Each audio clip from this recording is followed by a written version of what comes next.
Oke, anaerobic proses. Anaerobic proses adalah bagian daripada pengolahan biologi. Saya ingin mengingatkan ketika kita berbicara biological treatment, teman-teman sekalian, kita sedang berbicara tentang aktivitas mikroorganisme yang kita manfaatkan untuk membantu kita dalam mengolah air limbah. Air limbah, salah satu kontaminannya yang tidak dikehendaki adalah organic material, substrat, yang diukur atau ekspresikan dengan parameter COD dan atau BOD. Jika air limbah itu memiliki kandungan organic material yang tinggi, maka pengolahan biologi adalah pengolahan yang tepat untuk bisa mengolahnya. Bagi mikroorganisme, organic material adalah substrat atau sumber pakan bagi mereka. Jadi mereka akan mengambilnya untuk metabolisme tubuh, sumber makanan, yang akan membantu mereka dalam berkembang dan berkembang biak, bertumbuh dan berkembang biak. Nah, di dalam aktivitasnya, mikroorganisme secara kebutuhan oksigen bisa kita bedakan menjadi dua, yaitu aerobik yang kita udah bahas sejauh ini, kemarin minggu ke-8 sampai minggu ke-12, begitu ya. Dan anaerobik yang akan kita bicarakan hari ini dan minggu depan.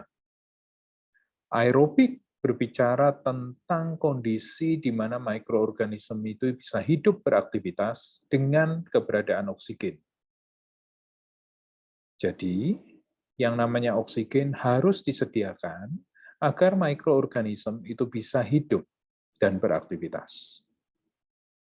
Di dalam prakteknya ketika kita berbicara unit pengolahan itu ternyata macam-macam. Ya, saya kemarin menyampaikan yang namanya activated sludge, itu adalah salah satu teknik atau unit pengolahan yang populer di dalam pengolahan biologi. Di industri, activated sludge itu banyak diterapkan atau banyak dijumpai. Activated sludge adalah sebuah sistem pengolahan biologi dengan memanfaatkan mikroorganisme yang dibarengi dengan injeksi oksigen. Kita tahu bahwa penurunan substrat karena dekomposisi oleh mikroorganisme itu inline atau sejalan dengan oksigen consumption oleh mikroorganisme itu. Bukankah itu adalah prinsip daripada pengukuran BOD? Nah, itulah yang terjadi real di lapangan. Activated sludge adalah salah satu. Terus kemudian kita mengenal modifikasinya, pengembangannya, yaitu oxidation ditch. Actually berbicara sumber yang sama, main proses yang sama, yaitu sludge yang aktif dan bekerja. Sludge ini adalah representasi daripada mikroorganisme itu, namun kondisi operasinya dimodifikasi sehingga bisa mewadahi atau memfasilitasi proses eliminasi nitrogen melalui siklus nitrifikasi-denitrifikasi. Bagi sumber pencemar atau air limbah yang mengandung nitrogen, maka mau nggak mau kita juga harus berpikir, berusaha bagaimana nitrogennya dieliminasi. Karena apabila ini nitrogen berlebih di dalam air limbah, kita biarkan, kemudian dia keluar, masuk ke dalam badan air, dia akan menimbulkan masalah di sana. Saudara sudah tahu, ya? Nutrient enrichment, eutrofikasi, algae bloom, itu adalah satu kesatuan yang kemudian berdampak pada kualitas lingkungan di tempat di mana air limbah itu dibuang atau dialiri. N harus dieliminasi. Itu sebabnya kemudian oxidation ditch menjadi pilihan yang menarik. Ini ada satu kawasan industri yang lagi direncanakan ada di daerah barat, di Jawa Barat sana. Dan kebetulan saya membantu untuk desainnya, jadi COD, BOD-nya tidak tinggi, di kisaran 1000-1500, tetapi ada N compound atau senyawa N-nya. yang juga harus diperhatikan.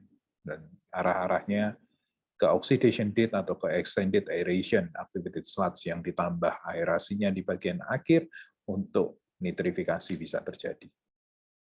Nah, activated sludge, kemudian kita sudah mengenal tricking filter dan RBC. RBC adalah singkatan dari Rotating Biological Contactor. Dua ini, tricking filter dan RBC, adalah unit pengolahan biologi sama juga, tetapi cara hidup mikroorganismenya berbeda. Apabila deactivated sludge dan deoxidation ditch tadi mikroorganismenya hidup secara tersuspensi menyatu dengan air limbahnya, maka yang di tricking filter dan di RBC ini mikroorganismenya attach atau melekat pada media. Proses dekomposisi terjadi ketika yang namanya air limbah dikontakkan dengan media yang ditumbuhin oleh mikroorganisme itu. Secara penampilan mungkin tampak bagus, RBC, tricking filter, begitu. Tetapi ada plus minus antara activated sludge dan tricking filter RBC. Tricking filter dan RBC secara umum itu memiliki waktu kontak yang lebih pendek dibandingkan dengan activated sludge. Ada beberapa upaya untuk memperpanjangnya karena kita tahu semakin panjang waktu detensi, waktu kontak, maka harapannya dekomposisi atau organic removal atau penyisian organik yang ada di dalam air limbah itu semakin besar. Sama persis dengan saudara dan saya, kita makan terburu-buru, kita makan cukup waktu. Kalau makan terburu-buru terlalu singkat waktunya, kita mungkin tidak akan habis itu satu piring. Tapi kalau kita sambil ngobrol panjang waktu, ya, maka kita bisa mungkin satu piring plus tambah lagi. Nah, oleh karena itu RBC dan tricking filter penerapannya, aplikasinya tentu saja melihat kondisi. Dia tidak terlalu cocok apabila yang namanya substrat atau organic material yang ditimpakan atau dibebankan atau yang akan diolah itu terlalu tinggi. Nah, saudara baca lagi activated sludge, RBC, dan tricking filter untuk mengetahui kira-kira apa bedanya, apa operasinya, bagaimana, dan sebagainya, dan sebagainya. Nah, jika kita sudah belajar aerobik type atau tipe aerobik, maka kita akan belajar atau coba mengenali tipe yang lain, yaitu anaerobik. Kebalikan dari aerobik, anaerobik adalah satu kondisi di mana mikroorganisme bekerja, beraktivitas, tetapi di sana tidak ada yang namanya oksigen. Anaerobic treatment actually one famous treatment juga, yang banyak diterapkan juga, karena dia memiliki beberapa keuntungan, dan berikut adalah plus minus daripada anaerobic treatment. Dikatakan bahwa dia advantages-nya atau keuntungannya adalah less energy required, atau energi yang dibutuhkan lebih sedikit, kemudian less biological sludge production. Sludge production adalah produk after treatment yang harus dipikirkan. Jadi ketika kita berbicara pengolahan air limbah, saudara sekalian, kita sedang tidak menghilangkan limbah. Kita sedang tidak menghilangkan kontaminan. Tapi kita sedang mengkonversinya ke bentuk lain yang lebih mudah dihandle atau lebih mudah diterima oleh lingkungan. Aerobic treatment, khususnya activated sludge, secara umum mereka menghasilkan sludge dalam jumlah yang lebih banyak.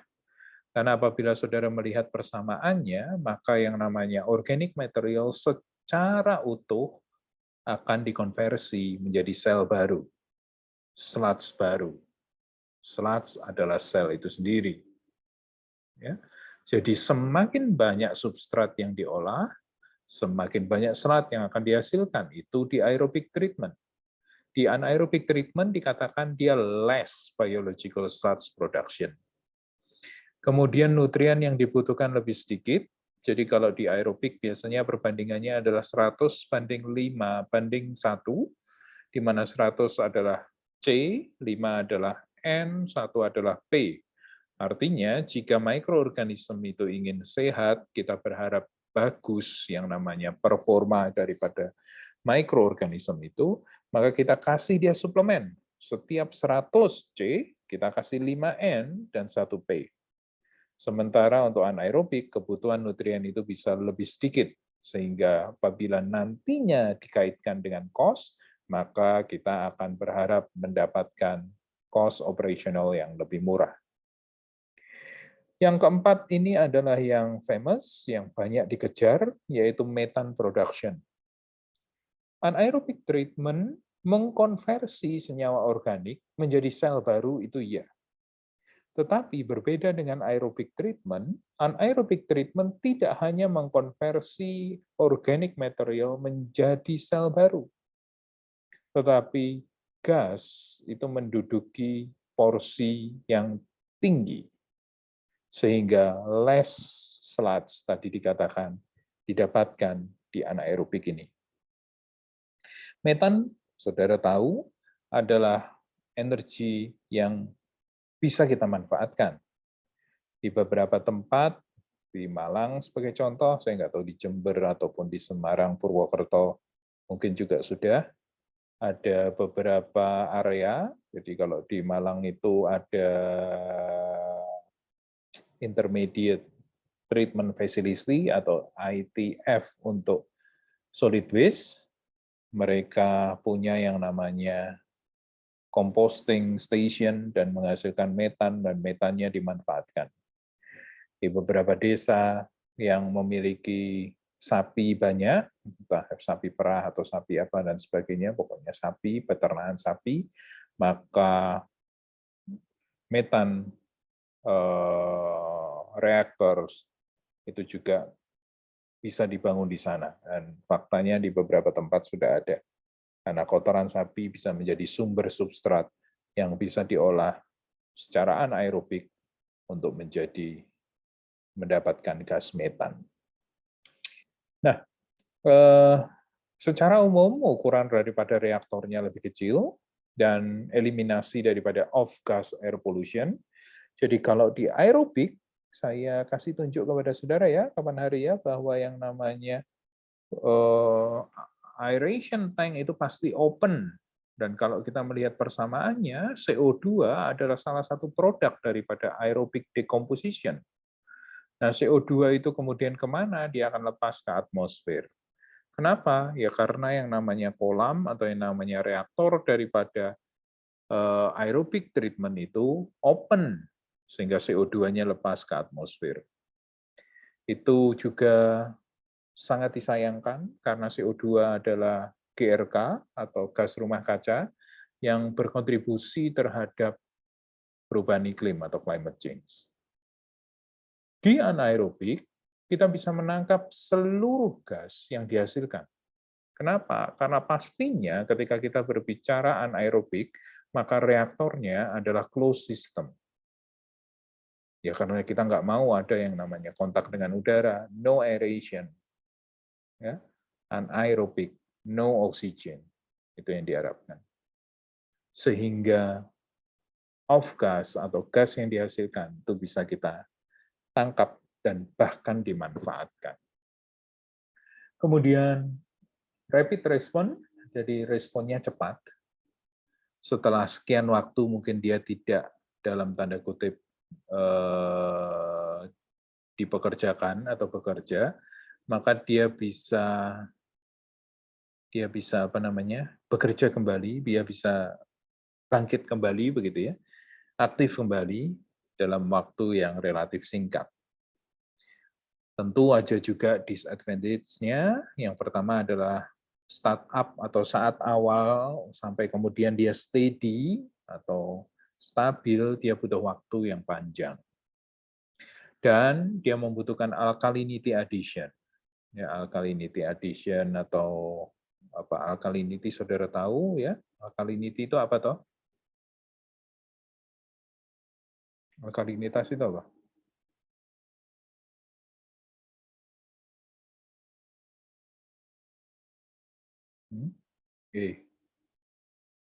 Petra Tanoko. Apa itu alkalinitas?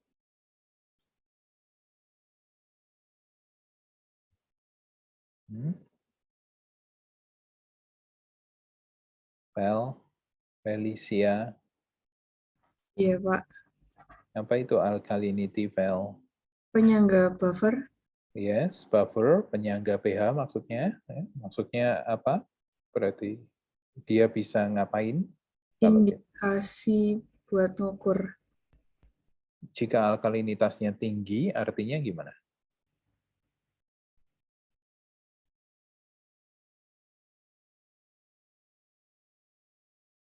Alkalinitas tinggi,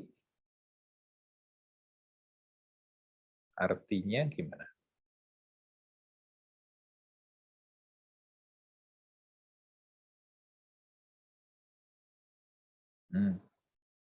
Sheila? Iya, Pak. Kalau alkalinitas tinggi, itu gimana berarti maksudnya? pH-nya sangat basah mungkin, Pak. Ke arah basa ya, jika Iya. yang namanya alkalinitas tinggi, maka status atau kondisi daripada sistem itu lebih ke arah pH basa. Dalam tanda kutip, semakin kuat alkalinity atau semakin tinggi alkalinity, maka yang namanya sistem drop pH-nya itu semakin sulit. Karena itu tadi, ada fungsi penyangganya. Alkalinitas tinggi menjaga agar yang namanya pH tetap ada di area alkali. Nah, kenapa itu penting? Nanti kita bicarakan. Kenapa di yang namanya anaerobik, alkalinitas menjadi hal yang perlu untuk kita adakan. Ya. Terus kemudian biological N dan P removal is not possible. Actually ketika berbicara N, ini di penelitian terakhir, di hari-hari ini berkembang ke arah sini, penelitian di tempat kita, actually sebagian daripada biological N, jadi kalau kita punya nitrifikasi, denitrifikasi daripada N itu mungkin terjadi di dalam bak anaerobik. Nah, saudara pastinya bisa membayangkan karena denitrifikasi itu adalah kondisi di mana tidak dibutuhkan oksigen karena penurunan yang namanya bilangan oksidasinya sehingga N-nya berubah form, berubah bentuk dari NO3 menjadi NO2, menjadi NO, dan menjadi N2 yang terlepas dalam bentuk gas. Dalam kondisi partial itu, anaerobik memungkinkan. Kemudian, sangat-sangat erat kaitannya dengan temperatur. Jadi, ketika berbicara anaerobik, mereka betul-betul ada di area mesofilik. Jadi beberapa riset mengatakan bahwa kalau kita memiliki temperatur kerja di area 30-35, kita akan mendapatkan the best condition of anaerobic process. Ya. Terus, nah ini juga kalau off gasnya itu tidak kita ambil, tangkap, biarkan kemana-mana, dia akan menimbulkan bau, dan gas yang bisa bersifat korosif. Oke. Nah, ini adalah perbandingan antara aerobik dan anaerobik apple to apple. Jadi apple to apple itu artinya saya rasa ada di sini. Nah, ini dia.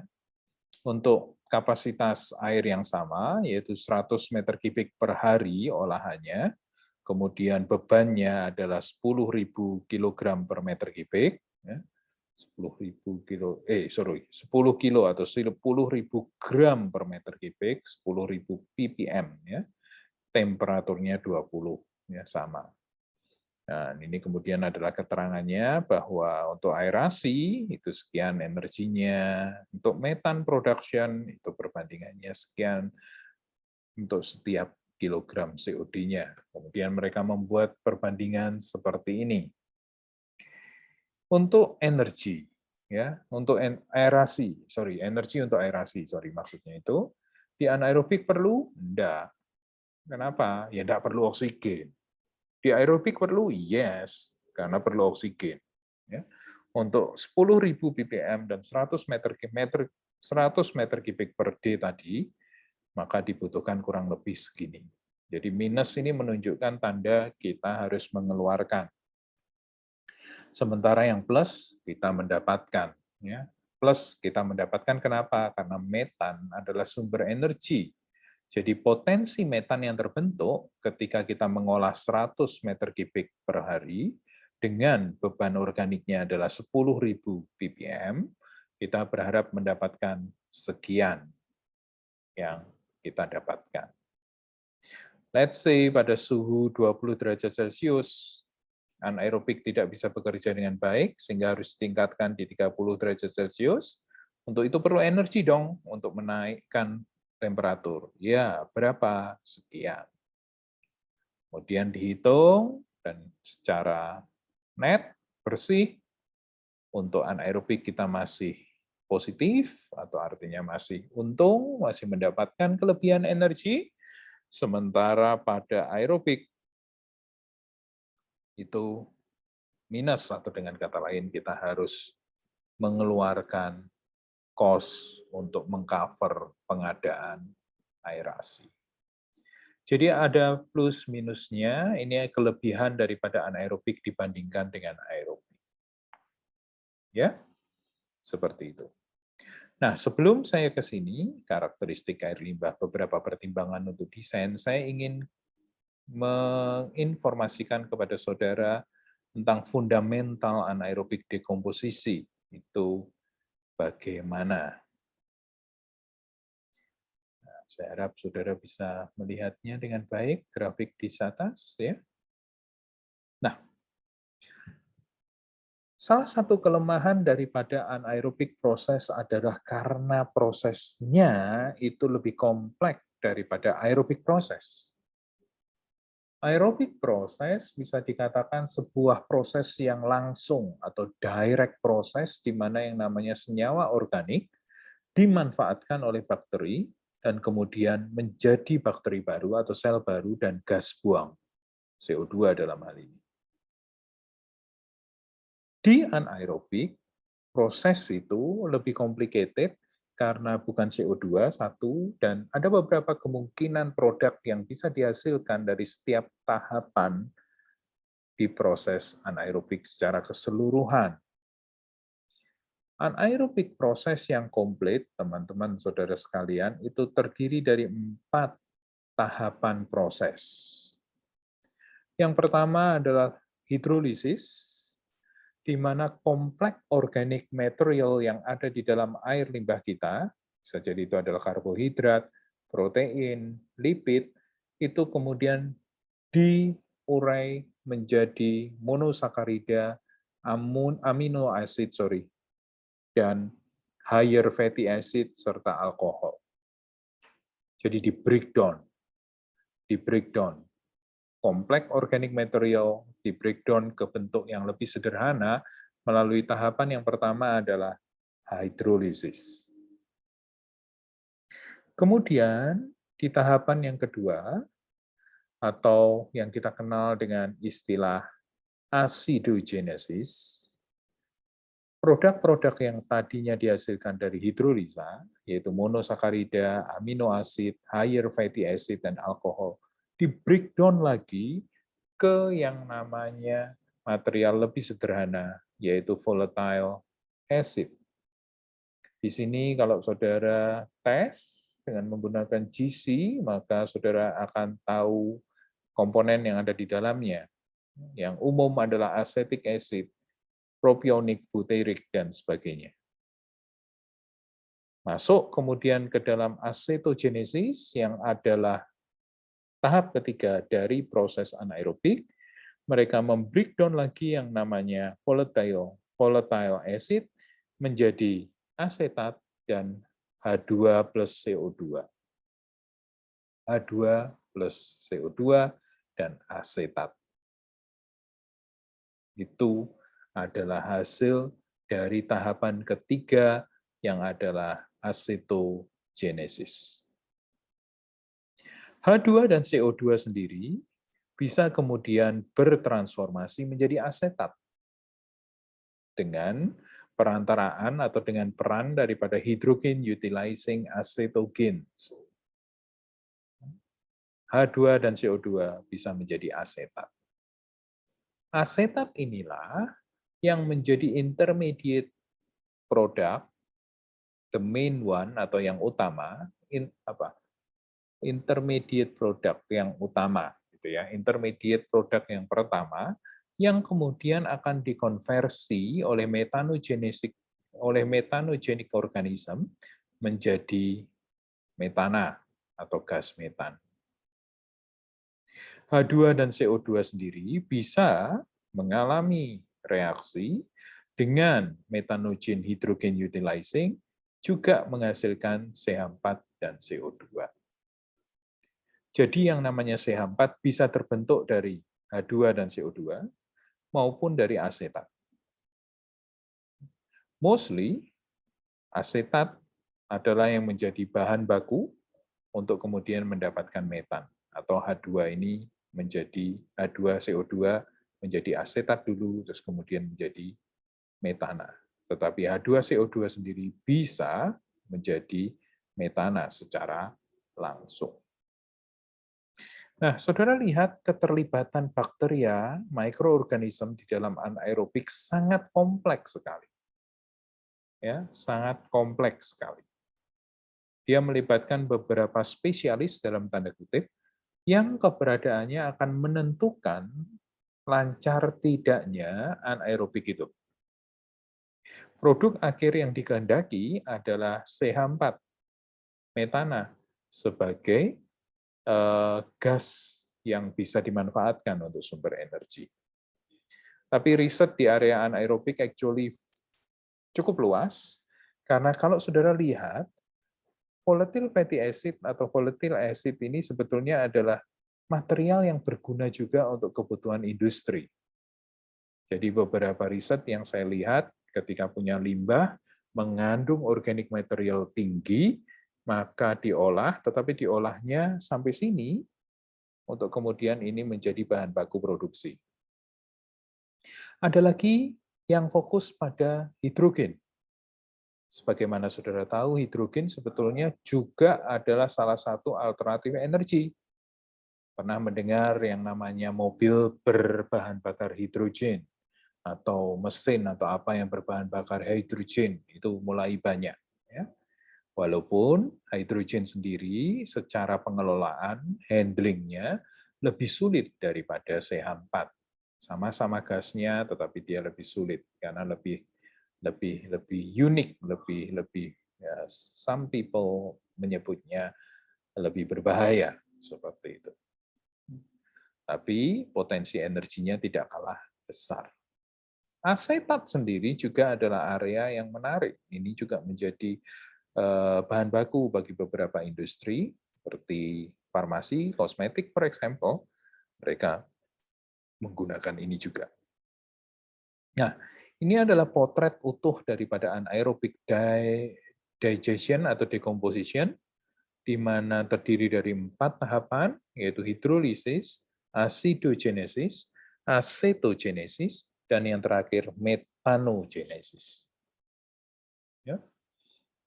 Terus, ada kondisi di mana yang namanya proses dekomposisi anaerobik itu mengalami gangguan. Gangguannya bagaimana? Ini dia. Jika ada elektron acceptor agent di dalam air limbah kita, for example, sulfit, ya, maka dia akan dalam tanda kutip mengganggu produksi metana.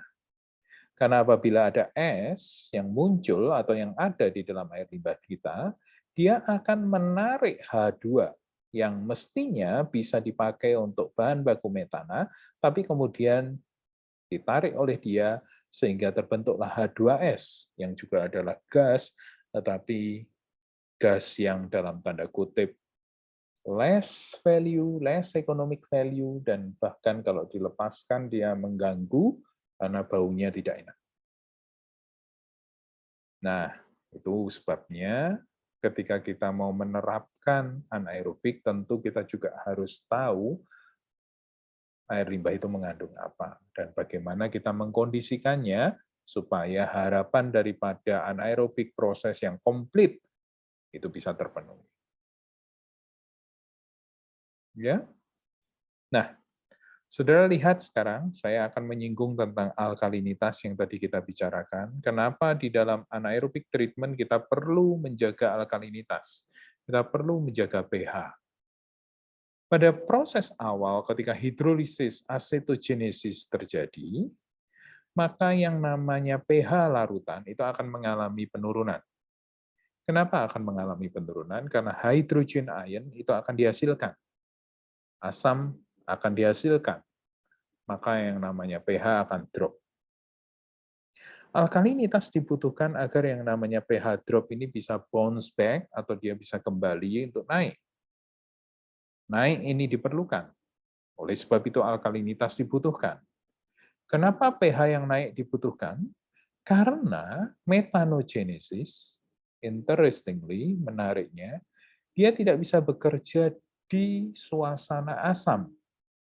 Jadi apabila yang namanya pH itu drop dan tidak bounce back, tidak kembali, tapi dia remain stable at acid condition, maka CH4 tidak akan terbentuk karena metanogenesis tidak akan berlangsung. Oleh karena itu, adalah penting untuk menjaga alkalinitas. Kita harus memonitor yang namanya pergerakan pH di reaktor anaerobik kita. Harapannya adalah dia bounce back. Beberapa literatur mengatakan bahwa pH bounce back atau pH balik gitu ya, yang dikehendaki agar metanogenesis bisa bekerja optimal adalah di kisaran 6,8 sampai 7,4. Beberapa paper yang lain mengatakan 6,5 udah oke. Beberapa bahkan mengatakan 7 baru oke dan sebagainya. Tapi ada overlap-nya tentu saja, ya. Jadi di kisaran 6,8 sampai 7,4 adalah range aman agar yang namanya metanogenesis bisa terjadi. Oleh karena itu, saudara sekalian, alkalinitas dibutuhkan. Apabila air limbah itu memiliki alkalinitas yang weak atau yang lemah, maka kita harus tambahkan. Ya, kita harus tambahkan agar dia tidak turun. Ya, tidak turun bablas sehingga metanogenesis tidak terjadi. Itu fundamental tentang anaerobik. Anyway, kita bisa ngomong panjang sekali terkait ini, but kita tidak akan ngomong panjang secara itu. I don't know, maybe you have another subject untuk berbicara ini secara lebih detail, anaerobik proses. Tapi big picture-nya adalah seperti itu, dan saya harap saudara bisa melihatnya. Saudara baca lagi nanti. Ya? Oke. Nah, kembali ke sini.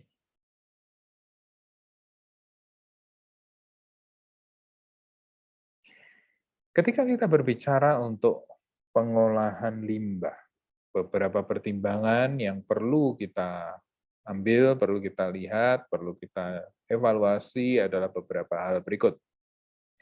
Yang pertama, sebelum menerapkan anaerobik proses, mari kita mengenali karakteristik air limbah kita dulu. Anaerobik treatment itu memiliki kemampuan untuk menampung, menerima beban organik yang lebih tinggi. Kenapa demikian? Karena itu tadi, jika yang namanya beban organik atau substrat itu dikonversi menjadi gas dan menjadi sel baru, di mana sel barunya sedikit karena harus ada gas, harapannya begitu, maka kita bisa menerima beban organik besar dengan tidak takut ada produk after treatment yang berkelebihan. Ya. Terus kemudian kita tentu saja bisa menerima lebih tinggi karena tidak perlu khawatir suplai oksigen yang juga tinggi. Di aerob kita tahu persis bahwa semakin tinggi yang namanya substrat, semakin banyak oksigen yang harus diinjeksan. Itu tidak berlaku di anaerobik.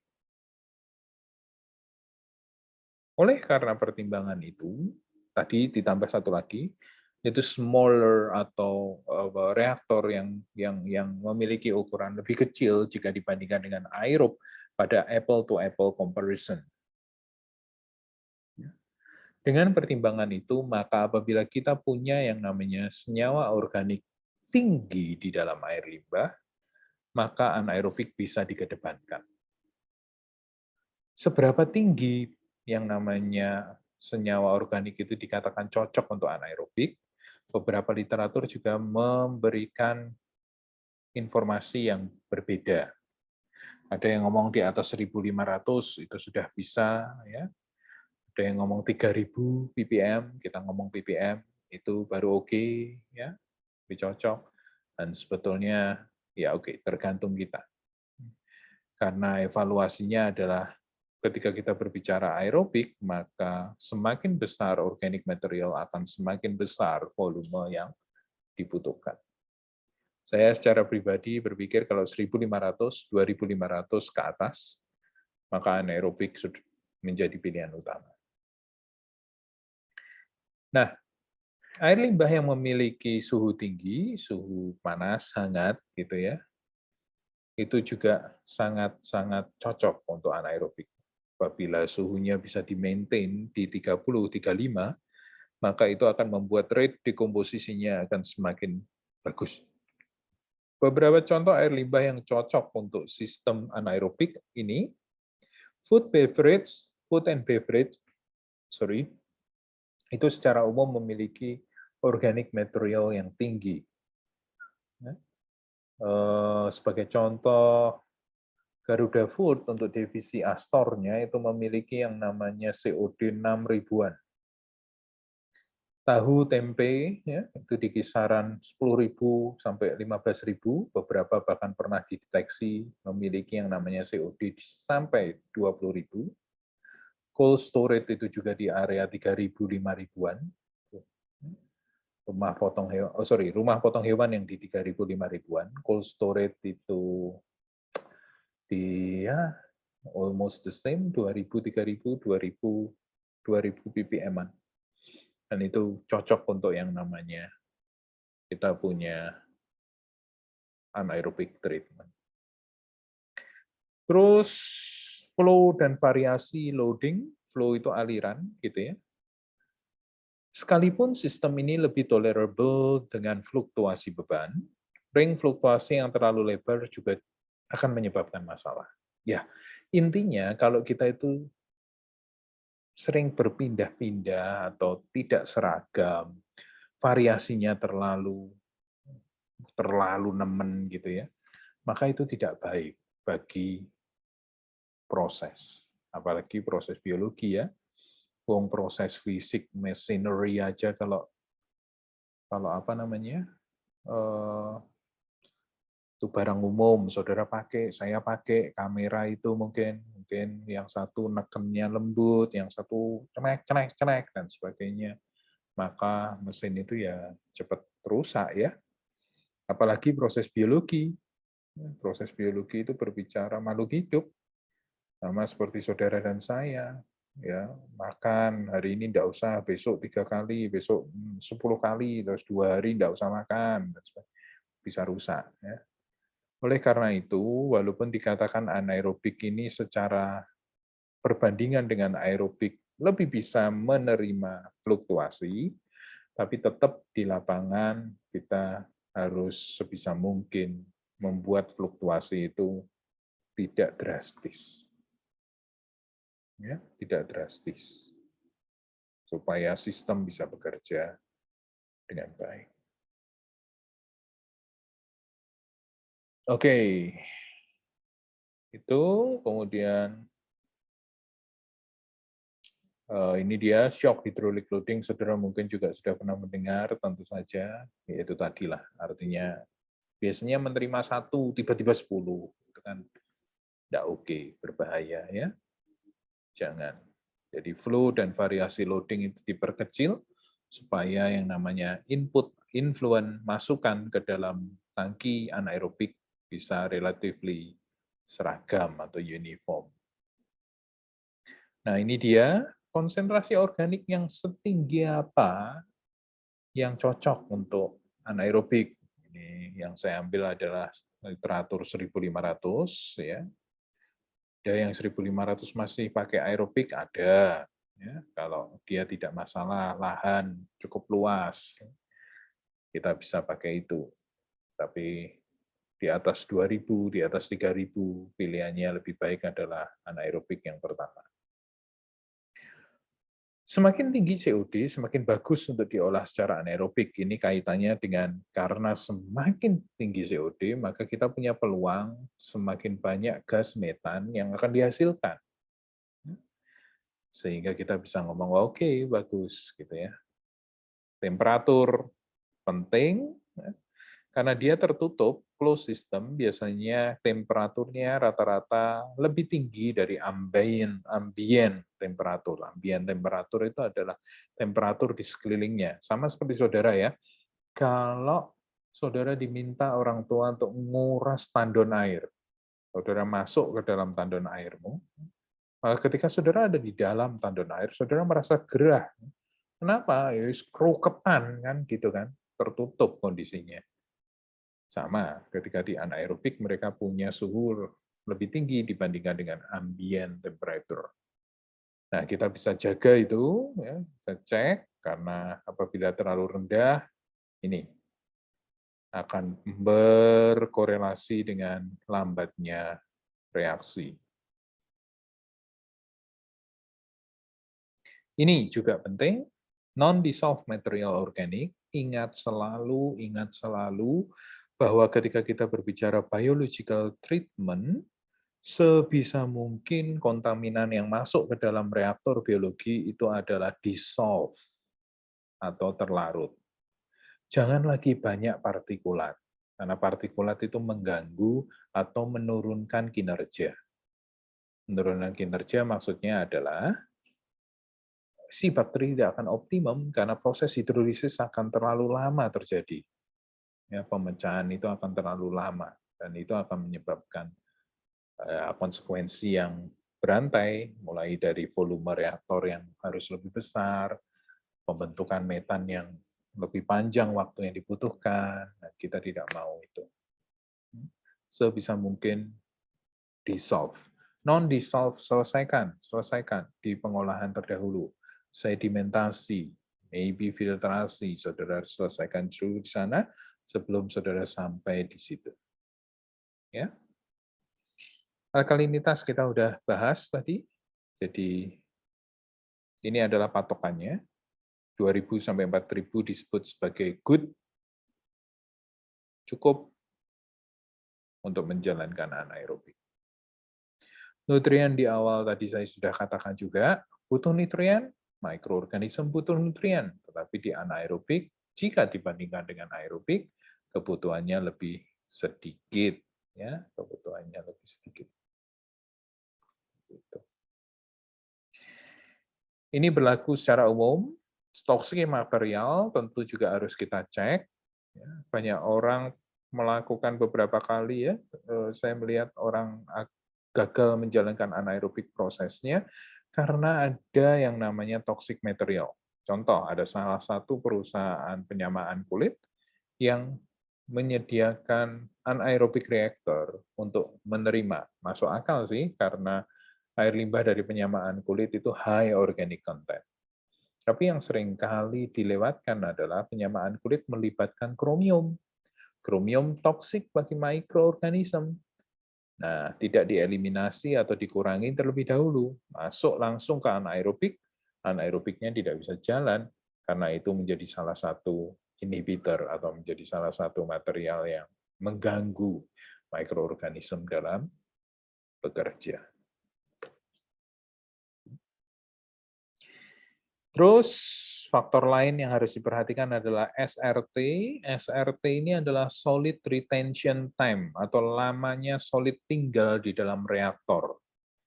Karena di anaerobic proses sludge yang dihasilkan lebih sedikit dibandingkan dengan di aerob proses, maka waktu tinggal sludge itu di anaerobik lebih panjang dibandingkan dengan di aerobik.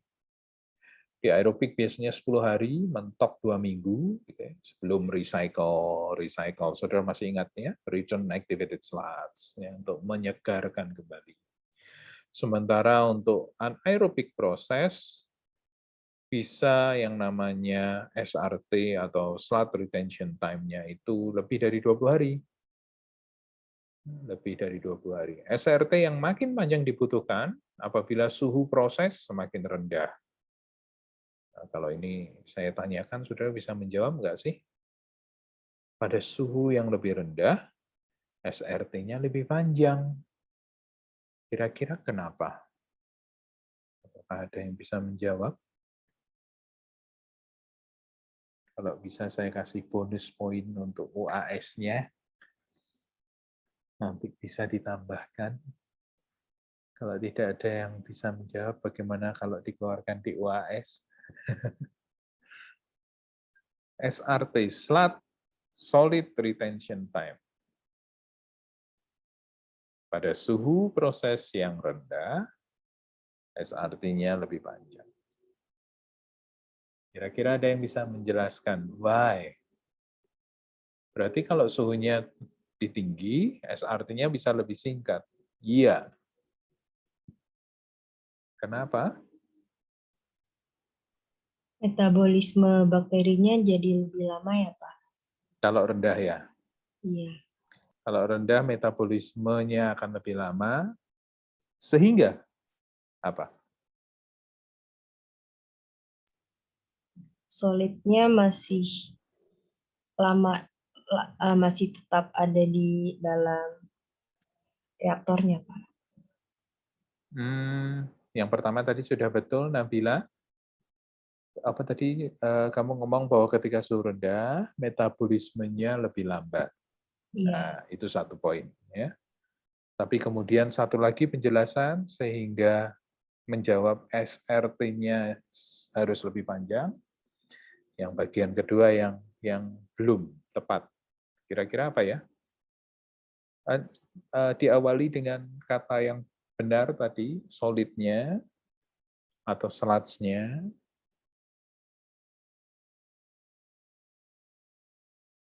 Masih ada di reaktor, nah itu salah.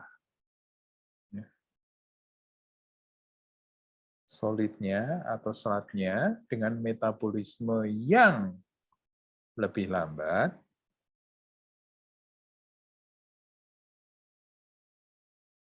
mau dilengkapi?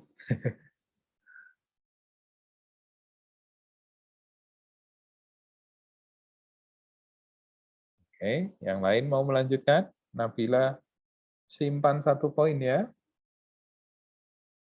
1 poin nanti kalau di OAS kamu dapat 74 for example, maka you may claim 75. Infokan ke saya.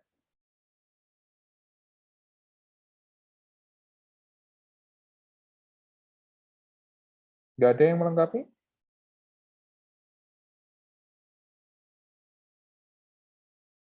No? Solidnya harus tetap terlarut mungkin, Pak. Not really, Tadio.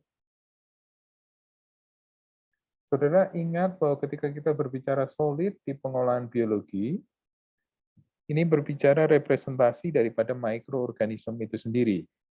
Gitu ya. Suhu rendah, metabolisme lambat, maka solidnya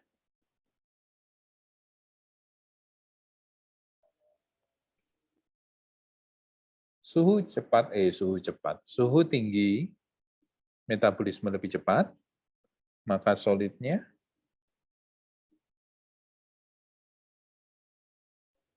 mungkin mudah terurai oleh bakteri, Pak.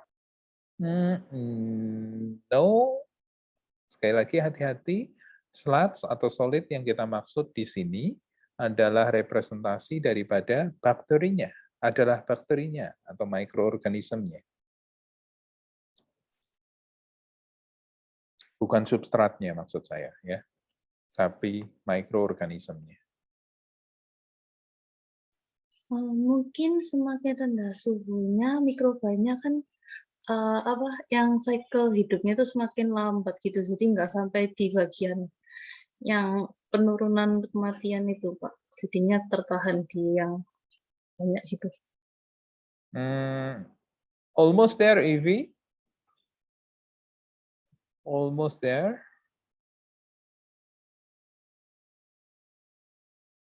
Jadi kalau berbicara penambahan gimana, Evie? Kalau saya arahkan ke penambahan.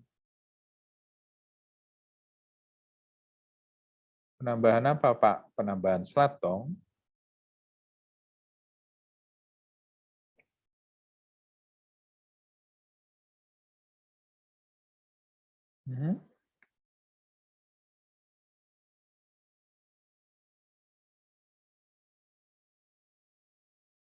Oke. Pada suhu rendah, metabolisme mikroorganisme akan lambat. Metabolisme berujung pada pertambahan populasi mikroorganisme di dalam sistem kita. Ketika kita berbicara solid atau slot, artinya metabolisme ini membuat yang namanya slot atau solid itu bertambah dari waktu ke waktu. Bukankah begitu seharusnya? Karena mikroorganisme harus berkembang biak. Karena kalau mikroorganismenya tidak berkembang biak, something wrong di dalam sistem kita. Karena sistem itu harusnya seperti ini. Substrat dimakan oleh mikroorganisme sehat, dia membelah diri, tambah banyak yang namanya populasinya, tambah banyak yang namanya populasinya, tambah banyak yang namanya populasinya. Itu menunjukkan bahwa proses kita bekerja dengan baik, karena ada pertambahan populasi mikroorganisme. Tentu saja kita juga cek yang lain, removal organic materialnya juga ada, dari 1000 ppm jadi 500, jadi 200, jadi 100, seperti itu. Nah, apabila suhu itu rendah, metabolisme berjalan lebih lambat, seperti tadi Nabila katakan, maka proses pertambahan populasi mikroorganisme juga akan lambat. Nah, jika dia lambat, maka jumlah populasi mikroorganisme di dalam reaktor itu bertambahnya pelan. Lah kalau bertambahnya pelan, jangan buru-buru dia dialirkan keluar.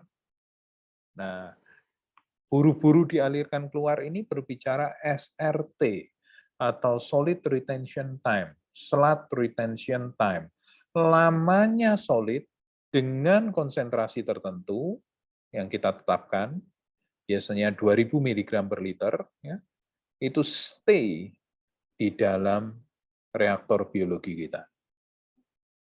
Biasanya 2000, 3000, ya, itu tergantung desain kita. Artinya kalau saudara mau dekomposisinya cepat, maka saudara menyediakan mikroorganismenya banyak. Ya, sama seperti pesta kawin itulah, banyak yang diundang, banyak makanannya. Ya, kalau makanannya banyak, saudara ngundang orang banyak. Makanannya sedikit, saudara ngundang ya seperlunya. Seperti itu.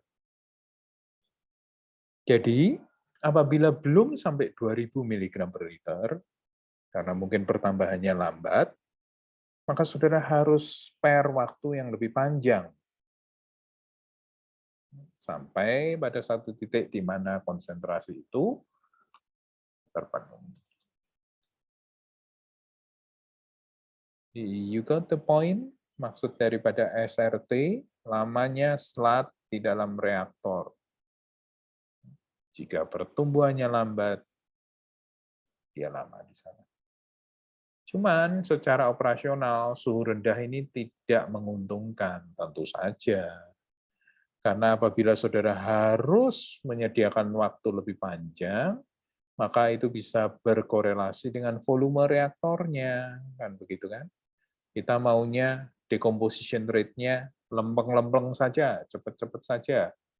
Nah, itu makanya kita maunya sebisa mungkin minimal di 30 lah. 30 sampai 35 itu very good. Ya, oke lah, ya. Seperti itu. Anyway, saya tambah aja poinnya tadi Nabila 1 dari double 2, PV karena menjawab separuh dari separuhnya itu 1 poin. Ya, good. Metabolisme dan suhu. Nah, ini mungkin saya nggak akan keluarkan di UAS. Ini hanya for your information, bagaimana yang namanya konversi ini bagi chemical engineering very important untuk desain, maksudnya khususnya dalam gas collection, gas storage, ya, gas storage ini kita perlu tahu. Ini adalah upaya untuk mengestimasi banyaknya gas metan yang diproduksi ketika kita mengolah air limbah dengan COD tertentu. COD adalah perwakilan dari organic material, dikonversi menjadi metan. Harapannya begitu ketika proses 4 tahapan itu berjalan dengan sempurna. Stoikiometri, secara stoikiometri, kita bisa melakukan pendekatan, estimasi berapa banyak yang namanya metan terbentuk. Secara itu tadi, secara stoikiometri, pada tekanan dan suhu, pada suhu dan tekanan 0 derajat Celcius dan 1 atmosfer, 0,35 liter metana dihasilkan untuk setiap gram COD yang disisihkan. Jadi, kalau saudara ingat, di minggu ke-8 kita cerita bahwa yang namanya pengolahan limbah harus ada konsepnya, kita harus tahu. Konsepnya gimana? 1, kita harus mengetahui karakteristik air limbahnya. 2, kita harus tahu target pengolahannya sampai mana. Bagaimana kita tahu ini? Parameter-parameternya apa? Ada baku mutu. Jadi kita cek karakteristik awalnya, katakanlah COD awal, dan cek baku mutu yang diizinkan. For example, itu adalah pabrik kertas. Ya, saya lupa, pabrik kertas itu rata-rata punya COD 1.800 sampai 1.000 mg per liter, sementara COD effluent, keluaran yang diizinkan, itu maksimum adalah 150. Oke, let's say 1000 ppm kita punya di awal, 150 adalah target yang harus kita capai. It means 850 minimal miligram COD itu harus disisihkan. Nah, kita tentu tahu target pengolahan, karena ada patokan, yaitu baku mutu. Kita tentu tahu kondisi awal, karena kita harus menganalisanya. Dan kita bisa tahu gap-nya, berapa banyak COD yang harus disisihkan, dan itu kita pakai untuk mengestimasi berapa banyak metana yang mungkin untuk diproduksi. Apabila setiap 1 gram COD menghasilkan 0,35 liter metana, let's say saudara punya 250 gram COD target yang disisihkan. Jadi estimasi daripada metana yang dihasilkan berapa? Saudara bisa kalkulasi. Ya, itu mungkin di 0 derajat Celcius dan 1 atm. Saudara mungkin tidak di 0 derajat Celcius, apalagi kita di tropical area. Maka bisa dikonversi lagi. Nah, itulah maksud daripada informasi ini. Saudara mungkin tahu mengenal persamaan ini, very famous one, mungkin di SMA saudara juga belajar. PV sama dengan nRT. V adalah volume daripada ini dia, gas. N adalah mol daripada gas itu, R adalah konstanta, T adalah temperatur, dan P adalah absolute pressure. Sebagai contoh, apabila kita punya temperatur kerja 35 derajat Celcius, maka volume gas yang dihasilkan per mol CH4 adalah berapa V-nya? 1 per mol, 1 mol gitu ya. Terus kemudian ini konstanta tetap, tentu saja. Suhu dalam Kelvin, ya. Suhu dalam Kelvin tambah 273 dari Celsiusnya. Sementara kalau pada kita punya tekanan standar, dalam arti kalau kita desain reaktor, kemarin Pak Johan, dosen saudara baru kontak saya karena mau diskusi di FG lantai 3 ada reaktor skala besar yang mau dipakai untuk pembiakan bakteri kalau saya tidak salah. Jadi kemarin berbicara tentang ini. So, tekanan itu penting untuk diperhatikan. Artinya Reaktor memiliki daya tahan untuk menerima tekanan, menampung tekanan. Anaerobik itu menghasilkan gas. Gas itu menimbulkan tekanan. Nah, toleransi tekanan sebesar apa yang saudara mau aplikasikan atau izinkan untuk kemudian kita bisa mendapatkan yang namanya reaktor yang kuat. Itu untuk kaitannya dengan desain reaktor ya. Nah, secara umum kalau untuk gas itu 1 ATM itu standarnya. Saudara tinggal memasukkan ini semua sehingga kita bisa 25,29 liter adalah volume CH4 yang kita dapatkan apabila 1 mol CH4 ya, itu dihasilkan di temperatur 35 derajat Celcius. Dikonversi ke COD, karena 1 mol CH4 adalah 64 gram COD, maka jumlah gas CH4 yang dihasilkan per unit COD adalah 25,29 itu tadi dari sini, per molnya. Kemudian 64 gram itu adalah padanan 1 mol sama dengan 1 gram COD. By the way, do you know 1 mol sama dengan 64 ini dari mana?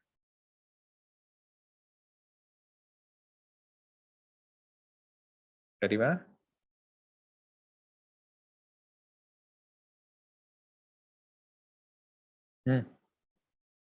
Dari?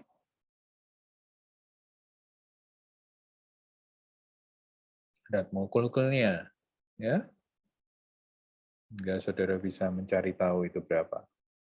Apa yang ingin ditunjukkan di sini? So you see bahwa dengan yang namanya temperatur yang bertambah, kita punya metana yang tambah banyak untuk tiap gramnya. Efektivitasnya lebih tinggi. Ini teoritis tentu saja, karena sebagaimana tadi saya tunjukkan kepada saudara, tahapan-tahapan anaerobik itu is quite long way to go, dan banyak faktor yang mempengaruhi kondisi optimum yang bisa dicapai. Oke. Baik, ini juga informasi buat saudara. Jadi kalau dengan saudara saya akan lebih banyak ke fundamental microorganismnya ya, tentang bagaimana dia bekerja. Ya oke, yang lain tentu juga penting. Tetapi maksud saya tidak menjadi penekanan khusus saya, apalagi kalau desain-desain reaktor dan sebagainya, tidak saya bahas di sini. Berbicara efisiensi pengolahan, Efisiensi pengolahan itu menunjukkan berapa banyak removal organic materialnya. Organik masuk, organik keluar. Organik masuk, organik keluar. 100 masuk, keluar 10. Berarti 90 yang dikelola, didekomposisi oleh sistem itu. Nah, secara umum, pengolahan anaerobik memiliki overall removal yang lebih rendah dibandingkan dengan aerob. Kenapa demikian? Karena tingkat kompleksitas reaksinya yang lebih dibandingkan aerob, sehingga orang berpikir kita bisa 85% aja itu bagus, 90% wow, super, seperti itu. Sementara kalau di aerobik kita bisa ngomong 98%, 99%, dan sebagainya. Aerobik lebih direct, jalurnya lebih langsung, sementara anaerobik cukup panjang. Selain itu, kita juga berbicara masalah beban organik yang lebih tinggi, di mana umumnya di anaerobik lebih besar konsentrasi COD maupun BOD-nya, dibandingkan dengan di aerobik. Nah, maka ada kemungkinan kalau kita hanya mengandalkan pengolahan anaerobik, baku mutu belum tercapai. Let's say pabrik Garuda Food itu tadi yang 6.000 mg per liter COD-nya masuk ke dalam anaerobik. Anaerobik katakanlah 90%. removal efisiensinya. 90 kali 6.000 berarti 5.400, berarti yang keluar dari anaerobik masih 600 ppm. Sementara COD maksimum yang diizinkan untuk dibuang adalah 150. Keluaran dari anaerobik masih 600. Yang diizinkan maksimum 150. Masih lebih. Nah, bagaimana cara agar kita bisa mencapai baku mutu itu? Biasanya, anaerobik tidak stand alone atau tidak sendiri. Dia dikombinasikan dengan aerobik. Ya. Jadi anaerobik diikuti dengan aerobik. Jadi tadi kalau 6.000 masuk, efisiensi di anaerobik 90%, maka 5.400 organic material disisihkan atau dikonversi menjadi metan, keluarannya 600. Nah, 600 ini kan masih tinggi, karena baku mutunya maksimum hanya 150. Maka 600 ini tadi dimasukkan ke aerobik, dan kalau aerobik berbicara 99%, 98%, maka kita sangat-sangat mungkin mendapatkan nilai COD di bawah baku mutu. Ya, jadi biasanya kombinasi. Pertanyaan untuk direnungkan. So, I hope minggu depan terjawab. Apakah harus anaerobik dulu baru aerobik? Boleh nggak saya balik aerobik dulu, terus kemudian anaerobik? Please renungkan, dan please komen untuk itu next week. Nah, untuk treatment plan-nya atau teknologinya, saya tunjukkan actually, nah itu minggu depan, oke, yang macam-macam. Tapi ini saya tunjukkan satu aja. Minggu depan saya berharap dapat cerita dari saudara, dan kita akan sarikan anaerobik dengan lebih komplit, ya, dengan tahu cerita di lapangan yang saudara berhasil dapatkan dari literatur studi. One famous anaerobic treatment adalah apa yang dikenal dengan istilah UASB, singkatan dari Upflow Anaerobic Sludge Blanket. Upflow berbicara aliran, artinya upflow itu adalah dari bawah ke atas. Downflow itu dari atas ke bawah, gravitasi. Nah, ini upflow. Blanket itu seperti lapisan, ya, dari sludge, ya, kayak kayak apa ya? Ya oke, lapisan atau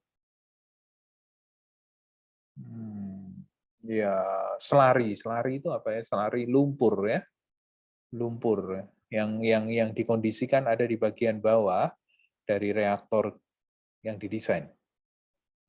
Anaerobik berbicara no oxygen involvement di sana. Nah, saudara sekalian, air limbah masuk dari bawah, biasanya dibagi menjadi aliran-aliran yang spray, yang kecil, yang lembut, seperti itu. Dia akan menerobos dan berkontak dengan lapisan sludge. Remember, ketika kita berbicara sludge atau solid, itu selalu berbicara mikroorganisme, bakteri. Ya. Jadi ini adalah bakterinya yang membantu kita bekerja dalam menjalankan anaerobik dekomposisi.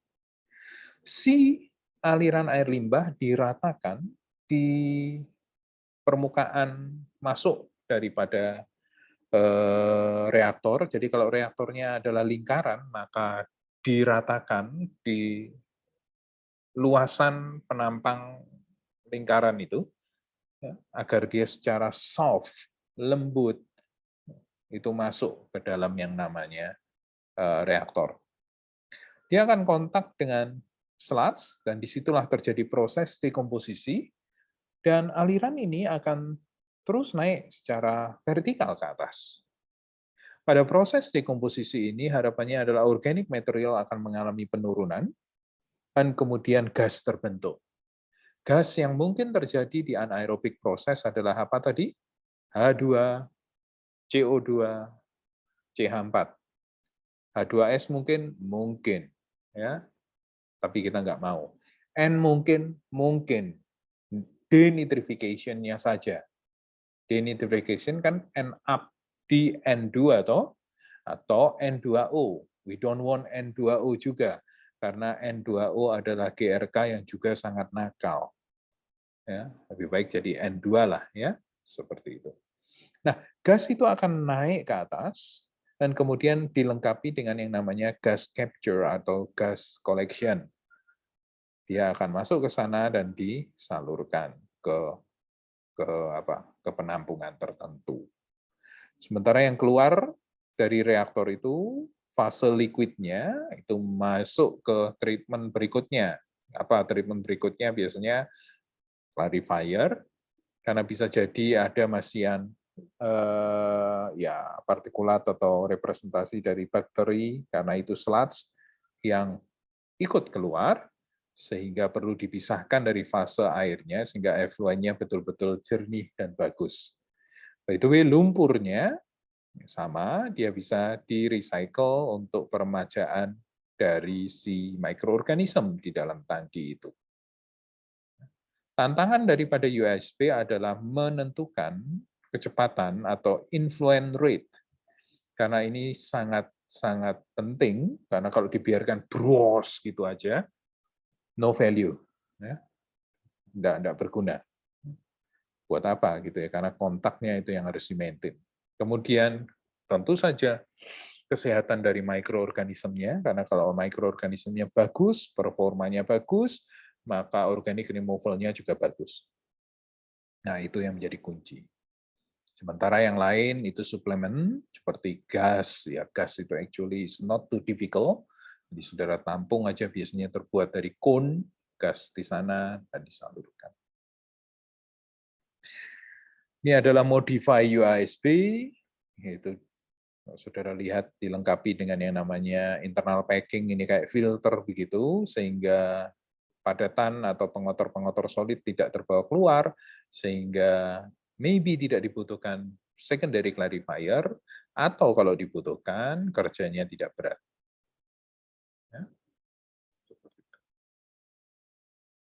Nah, ini adalah beberapa hal, sistem elemen kunci, sistem distribusi influent, gas solid separator, dan sistem effluent. Jadi kalau ini solid gas separator dan effluent. Ya. Prinsip dasar sistem ini adalah melewatkan air limbah melalui granulated sludge. Ini tadi saya sudah ngomong sih. Ya. Dan terjadilah yang namanya dekomposisi. Oke. Ini berbicara masalah granulated sludge-nya, bagaimana startup-nya ini yang biasanya butuh waktu panjang untuk membentuk yang namanya granulated sludge yang nantinya bekerja, atau bakteri itu tadi. Ya, so you can read by yourself terkait ini.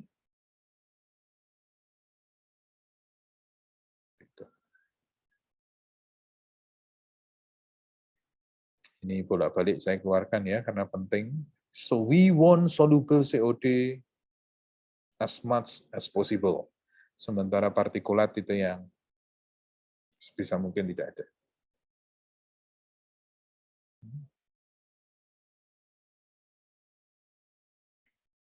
Okay, so what's next? I need to say to you. Okay, I think be there. Volumetric organic loading adalah banyaknya beban COD, besarnya beban BOD yang ditimpakan di dalam satu unit pengolahan. Ini satuannya ya. Berapa banyak kilo COD per meter kubik. Saudara berharap, Pak, kalau ini makin besar, meter kubiknya akan makin kecil. Make sense? Tapi artinya kamu harus membuat yang namanya mikroorganisme mampu makan banyak dalam waktu yang singkat. Bisa, Pak. Gimana? Naikin suhunya. Masuk akal. Tapi kalau suhunya sudah optimum, no choice. Ya. Di desain itu seperti itu. Ini tadi sudah ditanyakan, dan sekaligus menjadi pertanyaan saya untuk saudara minggu depan tentang urutan anaerobik dan aerobik. Nah, ini upflow velocity, kalau UASP tadi, ini dia. Ya. Ini. Itu bisa didekati dengan persamaan. Ini dia. Q adalah debit yang mau diolah. For example, 100 meter kubik per day atau per hari. Maka apabila kita mau yang namanya upflow velocity-nya adalah 0,7 meter per jam, kecepatan ya, 0,7 meter per jam, berapa A-nya? Saudara bisa desain. A adalah luasan penampang dari sistem influent.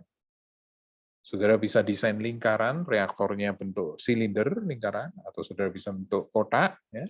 Biasanya lingkaran itu yang lebih banyak. Nah, volume dan dimensi biasanya mengikut sertakan beberapa area. Sebagai contoh, ini dia, adalah area untuk sludge blanket atau biomas aktif, dan ada area untuk gas collection, dan juga ada area untuk separasi solid. Tadi ya, seperti ini ya. Ada area untuk microorganism, ada area untuk gas collection, ada area untuk separasi. Separasi ini kan dia makin naik ya. Semakin naik, berapa ketinggian yang ideal untuk semua itu? Nanti ada hitungannya. Tapi yang dimaksud ideal adalah pada kondisi di mana yang namanya partikulat tidak ikut naik. Kalau dia naik, lama-lama, daya dorong ke atasnya akan lemah kan, semakin tinggi, sehingga dia tidak akan ikut flush out atau keluar. Dia akan lagi turun lagi. Seperti itu. Nah.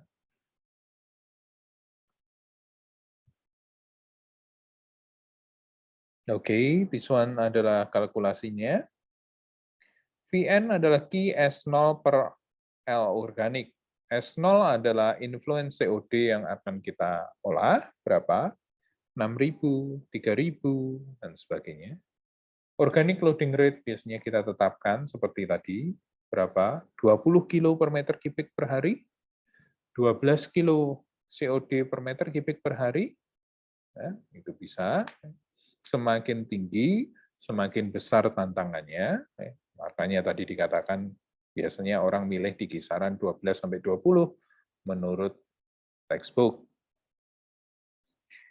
Kita tetapkan, kita tahu S0-nya dari hasil analisa karakteristik limbah awal. Q tentu kita tahu berapa banyak air limbah yang dikeluarkan oleh pabrik itu. Kemudian kita bisa mendapatkan volume efektif. Volume efektif kemudian kita scale up dengan faktor efektivitas sebesar 0,8-0,9. Ya.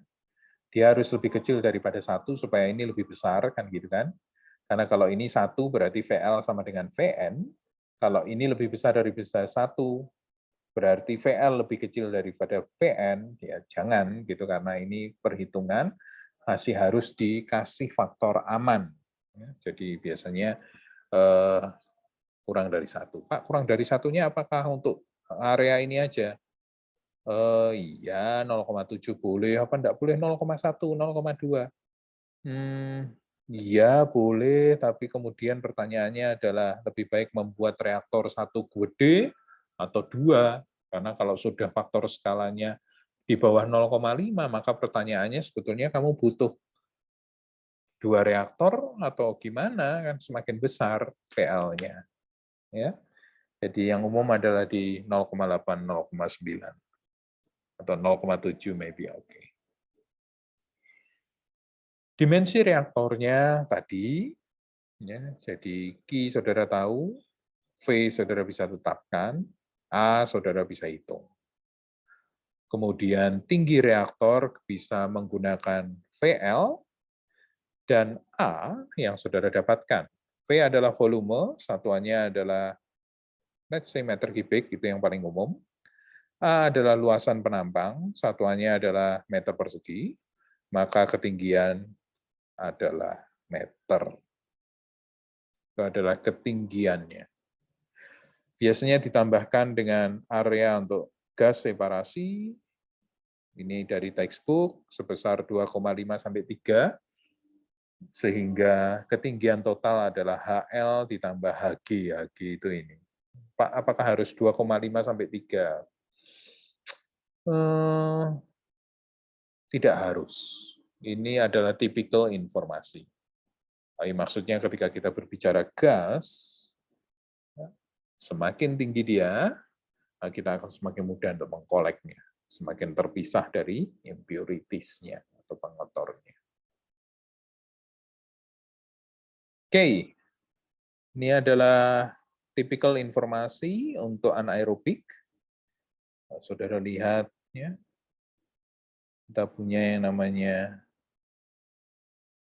beberapa konstanta, terus kemudian growth rate-nya, dan kalau dari growth rate ini, saudara lihat, semakin tinggi suhunya, dia punya rate yang lebih bagus, di mana pertambahan populasinya bisa diharapkan lebih banyak. Seperti itu.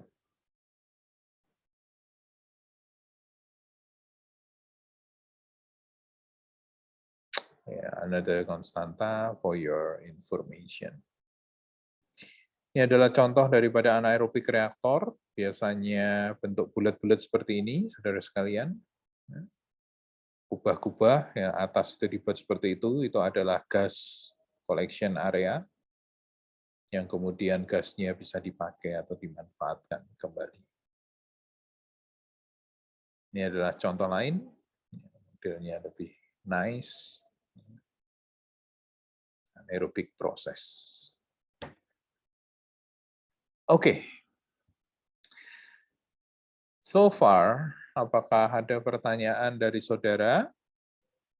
Saya ingin berkomentar beberapa hal terkait tentang teknologinya, tapi saya tahan untuk minggu depan, supaya sekaligus kita wrap up anaerobik prosesnya. Any question?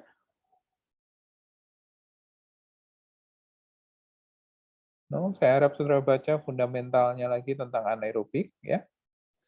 Dan mari make it clear next week ketika kita berbicara contoh-contoh aplikasi daripada anaerobik treatment di lapangan. Jika tidak ada pertanyaan, saudara bisa menampakkan wajah untuk kita berfoto bersama.